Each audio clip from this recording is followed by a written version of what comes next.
मैं फिर से कहता हूं, माननीय विष्णुदेव जी की सरकार है, 1 घंटे के अंदर कार्यवाही होगी। चलिए। छत्तीसगढ़ राज्य में महादेव ऐप का भार इतना भारी हो गया है कि वो मुद्दा बनकर उठ ही नहीं पा रहा है, लेकिन आज मुद्दा बनकर उठ गया। कानून का राज होना चाहिए और कानून की नजर में कोई छोटा या बड़ा हरगिज नहीं होना चाहिए।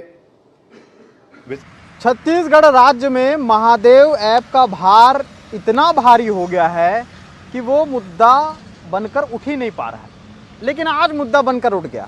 कहाँ उठा? विधानसभा में, प्रश्नकाल में। प्रश्नकाल से पहले ही सबसे पहला जो मुद्दा था वो महादेव का था।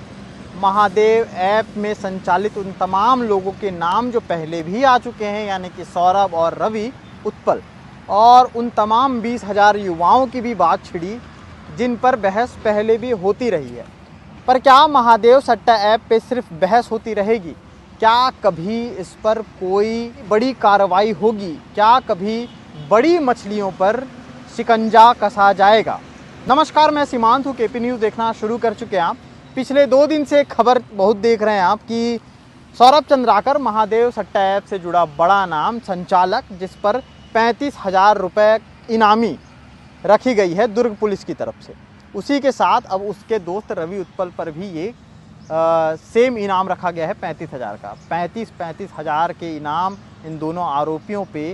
पहले ये आता है कि रेड कॉर्नर नोटिस आ गया है, उसके बाद ईडी कार्रवाई कर रही है, उसके बाद लगातार शहर में इधर उधर देखा जाता है कि किस तरह से उस मामले में फंसे लोग सामने आते हैं। बहुत सारे प्रेस कॉन्फ्रेंस हुए, लेकिन कुल मिलाकर के मुद्दा यहाँ पर आता है कि अभी भी दोनों आरोपी फरार हैं। जिनको पकड़ने के लिए जो पकड़ के लाएगा उनका नाम गुप्त रखा जाएगा और उनको 35,000 रुपये दिया जाएगा। विधानसभा में क्या हुआ? प्रश्नकाल शुरू होने से पहले जब विधानसभा महादेव सट्टा ऐप से शुरू हुई तो धर्मजीत सिंह ने कहा कि विजय शर्मा, जो गृह मंत्री हैं छत्तीसगढ़ राज्य के, उनसे कहा कि आपको प्लेन उठा करके यूपी जाना चाहिए और वहाँ से बुलडोजर का गुर सीख के आना चाहिए और महादेव सट्टा ऐप के जो लोग हैं, जो संचालित करते हैं, जो इससे जुड़े लोग हैं, उनके घरों में बुलडोजर चलाना चाहिए। साथ ही साथ बीजेपी के विधायक राजेश मूणत और बीजेपी छत्तीसगढ़ के गृह मंत्री विजय शर्मा के ऊपर साथ भी बीच में भी बातचीत में भी गहमा गहमी हो गई, तीखी बहस हो गई। बहस क्या थी? बहस ये थी कि अब तक उन लोगों पर कार्रवाई क्यों नहीं हो रही है जो इस महादेव सट्टा ऐप से जुड़े हुए हैं। बहस के बाद कुछ वाद विवाद में कविताएं भी बोली गई। कविताएं कुछ महादेव और गंगा से होकर के, क्योंकि महादेव छत्तीसगढ़ राज्य के लिए एक ऐसा पीर बन गया है जो पर्वत बन गया है। तो विजय शर्मा ने कहा कि ये पीर भी पर्वत सी बन गई है जिसे पिघलाना बहुत ज़रूरी है। इसी पर चुटकी लेते हुए डॉक्टर रमन सिंह बोले कि महादेव और गंगा का संबंध बहुत गहरा है, गंगा भी महादेव की जटा से ही निकली है। लेकिन इस महादेव ऐप का समाधान क्या होगा, जिस पर लगातार ये बहस छिड़ी हुई है, जिस पर लगातार सिर्फ एक ही रिपोर्ट आती है कि एक लड़का 2017 में दुबई जाता है और उसके बाद 2019 में अपने दोस्त रवि को बुला लेता है। सौरभ चंद्राकर और रवि उत्पल उसके बाद एक व्यापार शुरू करते हैं। व्यापार में लॉस होता है, लॉस के बाद एक शेख से मुलाकात होती है, मुलाकात के बाद एक ऐप दिखाया जाता है। ऐप ना मानो ऐप ना हुआ, बल्कि अलादीन का चिराग हो गया, जिसे घिसते ही उसमें से पैसे निकलने लगते हैं और उसके बाद तमाम युवा उसकी जकड़ में जकड़ते चले जाते हैं। कितने न जाने कितने कॉन्फ्रेंस हमने अपने चैनलों में भी दिखाए।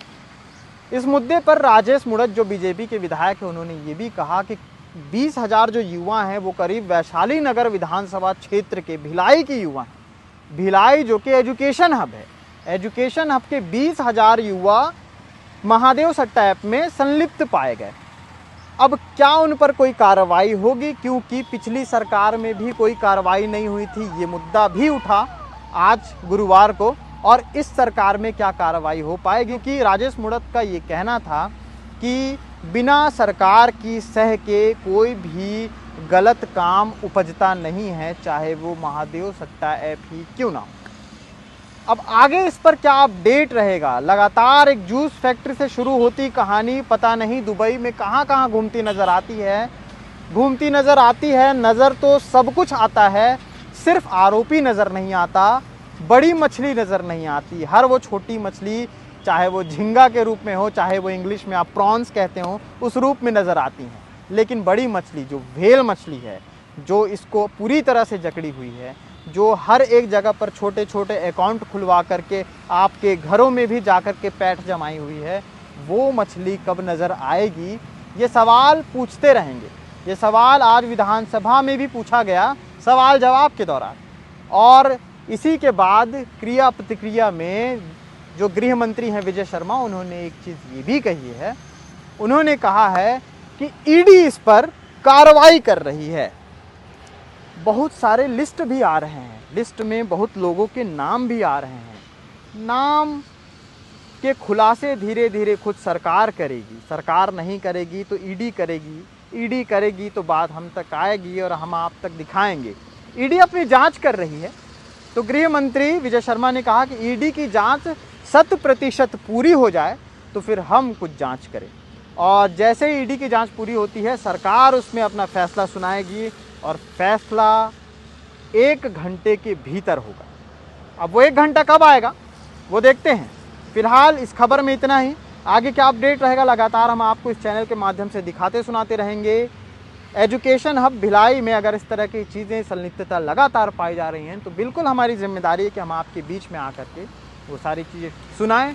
और महादेव ऐप का किस्सा तो बहुत पुराना हो चुका है आप लोगों के लिए, लेकिन अभी भी फल फूल रहा है।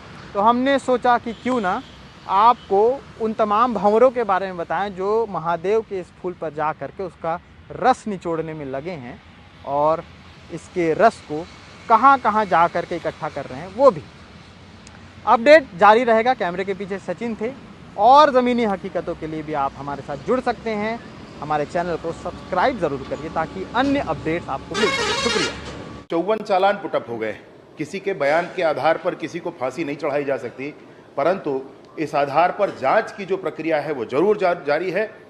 मैं फिर से आपसे ये कहना चाहता हूं माननीय सदस्य महोदय, माननीय अध्यक्ष जी, माननीय सदस्य को ये मैं विश्वास दिलाना चाहता हूं कि पूरी ताकत के साथ इस पूरे विषय का जांच किया जाएगा।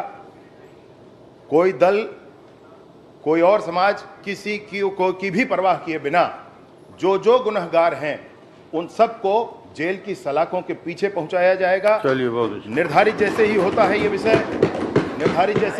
ये विषय, प्रामाणिकता के साथ कोई बात सामने आती है, मैं फिर से कहता हूं माननीय विष्णुदेव जी की सरकार है, 1 घंटे के अंदर कार्यवाही होगी।